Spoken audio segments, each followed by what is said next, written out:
Hey, what's up? We need to finish up a little bit here with Chapter 17.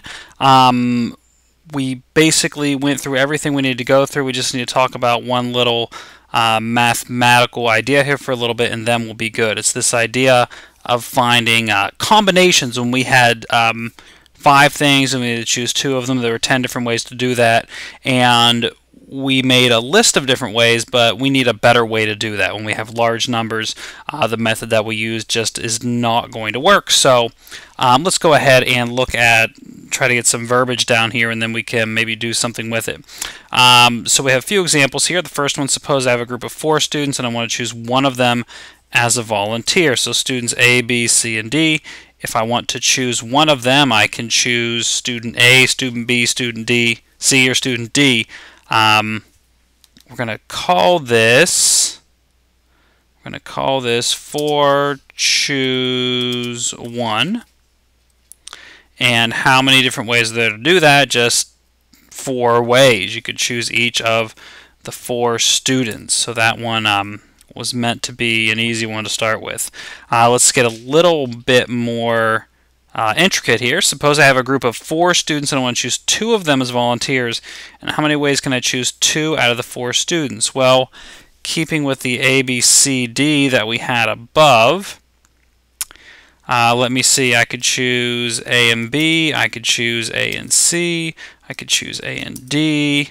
And I'm kind of using the same method that I did before, right? The old just try to list them out way, and I think that's it. They're going to be 6 different ways. So this is 4 choose 2, 4 choose 2, 4 choose 2, and there were 6 different ways to do that. 6 different ways to do that. So you can see choosing 1 was just 4 ways. Choosing 2, we had 6 ways. So it's not like I can say, well, 4 times 1 is 4, so 4 times... it's not so easy. So there are 6 ways to do that. Let's try to do a little bit more here and see if maybe we can find a little bit more of a pattern. And let me kind of... I don't really need to clean that up. Okay. So, whoops. Let me get that... Number 3, let's try a little bit more here. Suppose I now have a group of 5 students and I want to choose one of them as a volunteer. We'll call this 5 choose 1. Because out of the 5 I'm choosing 1, and I really need to write that out. If I have 5 different students and I want to choose one of them, there are 5 ways to do that. I have 5 different students to choose from. So that's another kind of trivial case. If you're only picking one, there's going to be just that many ways to do it. Alright, let's continue on here. Whoa! Oh, ho, ho, ho. Okay, suppose I have a group of 5 students and I want to choose 3. So let's A, B, C, D, E. Now, we have 5 choose 2 earlier, and that was 10 different ways. So let's see what 5 choose 3 is. I could choose A, B, C. I could choose A, B, D. I could choose A, B, E. So I'm kind of systemically going through this. First I do A, B with the other possibilities, and then I will go to A, C, D, A, C, E. Okay, so I did A, C with the other possibilities. Now A, D, I'm trying to get rid of all the ones that start with A. A, D, and A, E. A, D, D, E. I guess that's going to be it, because if I do A, E, that's going to repeat something else that I already did. A, B, E, A, C, E, A, D, E. Yeah, that's it. Okay, so I'm done with the A. That's all that I can do with the A. Let's go ahead, B, C, D, B, C, D. And just trying to increment one at a time, so B, C, E will be next. And then B, D, E. And then finally the last 3, C, D, E. C, D, E. I know I'm off the screen there. Let me scooch that a little bit. There we go. So how many ways is that? 1, 2, 3, 4, 5, 6, 735. Just kidding.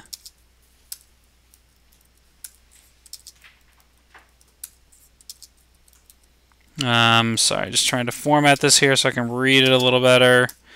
1, 2, 3, 4, 5, 6, 7, 8, 9, 10. So let's see. So 5 choose 3. 5 choose 3.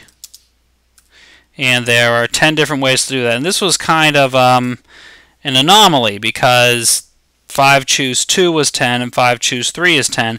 If you think about it, they should be the same thing though. If you have 5 students, you have the 3 that you choose and the 2 that you don't choose at the same time. So choosing 3 is just like not choosing 2. Because there's 5 altogether. So, like in this group of 3, there were 2 I didn't choose. So, there should be a little bit of symmetry there. The number that you choose and the number that you don't choose should have the same different number of combinations. So, that actually kind of makes sense to me now that I think about it. The 5 choose 3 should be choosing 3 is the same as choosing 2, and you have 5. So, it gave you 10 ways. All right, cool. So let's see. Suppose I have a group of 20 students and I want to choose 4 of them as a volunteer. And how many ways can I write? 4, choose 20. So you can see they started to just write out some different ways of doing this ordering. And it's really a disaster, right? You can try to be systemic about it, but there's just going to be too many different ways. So I'm going to... let's see, we'll call this 4 choose 20, 4 choose, no, 20 choose 4, sorry. 20 choose 4. And I have my friend Pascal's triangle up here. Let me kind of bring that up. It's going to cover up my face. But let's go ahead and bring that down here. And there we go. No, it doesn't really cover my face. Let's go ahead and put 5 here just to start. So Pascal's triangle was formed by adding the 2 numbers above it. Ignore these little choice things for a while. Those will be important in a minute. So to get the 3 here, above it you had a 1 and a 2. And you just add those together. 1 and 2 give you the 3. And so if you have the 6 and the 4 there, that gives you the 10 there. 6 and 4 gives you 10. So it's just formed by adding the 2 cells above it to the left and right. And if you look at the row with 5, 5 choose 2 and 5 choose 3, those are both 10. So this is a way to get those numbers. It's not the most efficient way, especially for large values, and we'll have a different way to do that here in a minute. But I wanted to show you this is a way to do it. This is Pascal's triangle, and you can see it's off my website, so you can find it if you go to that pretty easily. It's right at the bottom of the page. Let's go to 20 here just for fun. And I want 20 choose 4, so down here at the bottom, 20 choose 4 was 48, 45. There are almost 5,000 different ways to do that. Look at how excited I got. 5,000! So, that's kind of cool. These numbers get, ooh, look at that. 20 choose 10, 184,000. Oh my goodness. Let's just stick with this for now. 20, if we have 4, if we want 4 out of the 20, it's 48, 45. So let me just use that little tidbit, and I'll scroll this over. There we go. Okay. So 48, 45. 48, 45. Okay, looks good. Let's see. This is called N choose K.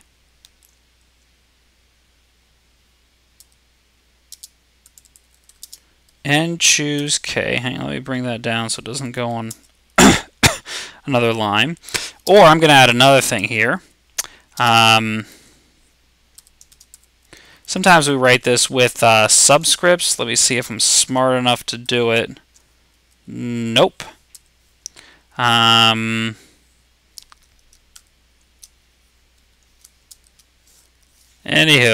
Nope, I'm not that smart. So sometimes we write like that, except like, you know, we sometimes see, oh, there it goes. Good, awesome. Just what I wanted to do. Got lucky. So sometimes we'll see it written like that, and that just kind of shortens up the notation, so we're not writing out these 76 words all the time. Just a little N, C, and then a K. That means a combination, total N things, but I want K of them. And even if you forget that order, if you look at it written down, the bigger number has to be the total. So that's not something you should really worry about. And this is called the binomial coefficient.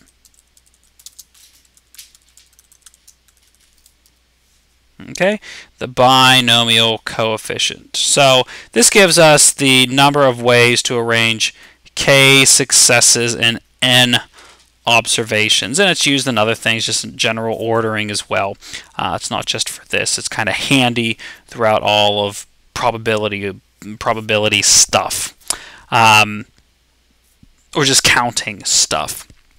So that's the binomial coefficient. Let me scroll down here a little bit. Okay. It is written, let me get out my handy dandy equation editor here. Whoa. There we go. Control equals. That's what I need to do. So let me, where is it? Not there. Ooh, it's kind of cutting off my screen because I have Word. I probably should have set it aside to start. Basically going to be an n over a k. Maybe it'll be here. No, that's not it. Oh, this is great TV. Oh, there it is right there. Beautiful. Let me scooch that back over. And when we see that, we call it n choose k. Let me reposition that.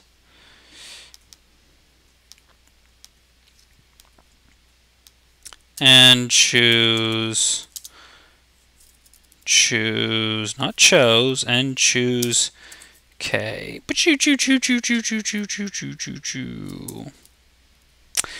And for this, we actually have a formula we can use. Hopefully I have a little bit more luck this time with that, writing this out. Let me see. It's going to be a fraction. There we go. And it is n factorial over k factorial times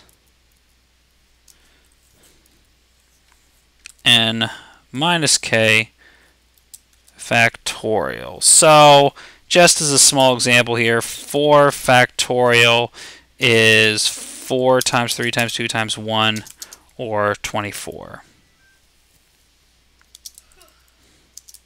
And I'll write this out without an equation. So these factorials, these exclamation points, they mean that just multiply that number times every number that's smaller than it.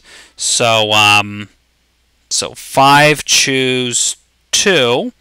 I'm going to need a handy dandy fraction here. For 5 choose 2, I'm going to need a fraction. And the numerator, it's going to be 5 factorial. And the denominator, 2 factorial. And then I don't really write out that 5 minus 2 part. I know the difference of 5 and 2 is 3. So in the denominator, you would just put 2 factorial, 3 factorial. They add up to 5. So put the 2 in the denominator, and then whatever's left over to get 5, put that as well.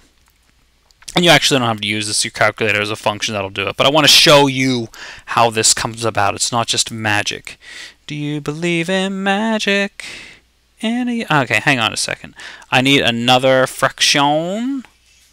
Thank you. So in the numerator, 5 times 4 times 3 times 2 times 1, that's 120. 2 times 1 is 2. 3 times 2 times 1 is 6. Okay, and I bet you could see where this is going. We already knew what 5 choose 2 is going to be. It was going to come out to 10 because that's what we got before. It can't be something different. It can't just change its mind when we get to here. So 120, 2 times 6 is 12. So 120 divided by 12 gives us the 10, hopefully, that we were expecting there. So 5 choose 2 gave us 10 using this formula. For these numbers this small, maybe the formula wouldn't be as useful, but that formula will be very useful later on. So there are, there are 10 ways to arrange 2 out of 5 objects. Okay, and this next line is going to be 10 as well. Let me bold that one. I kind of snuck that in. So think of this as flipping a coin 5 times, getting 2 heads. How many different ways can that happen? It can happen 10 different ways. Okay, and so to finish off our thoughts on the binomial, this is the probability that x equals the random variable x is equal to the little x, the actual value. Remember, let me scooch. Ooh, it's not going to be here. Shoot. Okay. Remember, in the last notes section, we had the thing where we thought, well, to get 2 sparklies out of the 5, we had to take 0.3 times 0.3, then times 0.7 times 0.7 times 0.7. But then we had to multiply it by the 10 because there are 10 different ways for that to happen. So I'm just going to combine all those ideas here, and then we'll be done for now. I'd like to show you the calculator stuff, but I need to install something first. So I'll show you that. Don't worry. It will come in time. Ooh, let me copy that from the other one. Oh, I'm going to copy this from you because I can't. I have to rearrange my window again to get that. I need better technology. And then I'll be really good at doing that. Just not really good at it yet. I'm sorry. And choose K. Let me bring my window up here a little bit so you can actually see what I'm doing. Oh, you don't want to behave? Fine, be that way. I'll just hit enter a lot. There we go.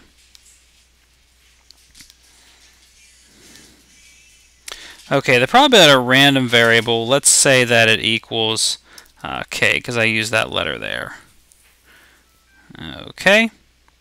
So n choose k, that binomial notation, and then p to the k. This is great TV, I know. Q to the n minus k. Beautiful. Okay, so let's look at this again. The probability that my random variable x is equal to my given value of k. So in other words, I'm going to have k successes out of so many trials, out of n trials. I'm going to have k successes out of n trials. So this is like having 2 successes, 2 of the sparkly M&Ms out of 5. So 2 out of 5 is what I'm looking for. So, so you have to do this binomial coefficient thing, which tells you how many different ways those successes can be arranged. And then you have k successes, so you're multiplying the probability that that happens that many times. And then this is the leftovers. This is the failures. However many are left over, you know, every time that isn't a success is going to be a failure. So that accounts for all those failures. And in the end, if you take these and add together all right, if you take the k and the n minus k and you add those together, you just get a total of n because the k's cancel out. So this covers all n possible cases for the variable. And I guess that's going to be it. We're out of notes. Remember, you have the function there in your... it's okay. You have the function there in your calculator that will allow you to do this n choose k thing without all this. Maybe you could play around. I think it's under the probability menu or something, math probability. Fairly simple to use. So you can go ahead and try to play with that, and we can talk about that in class as well. And I think that's it. I've gone on for almost 20 minutes, so I should knock it off and let you get to work. Check the spreadsheet online to see what your assignment is. Peace be with you.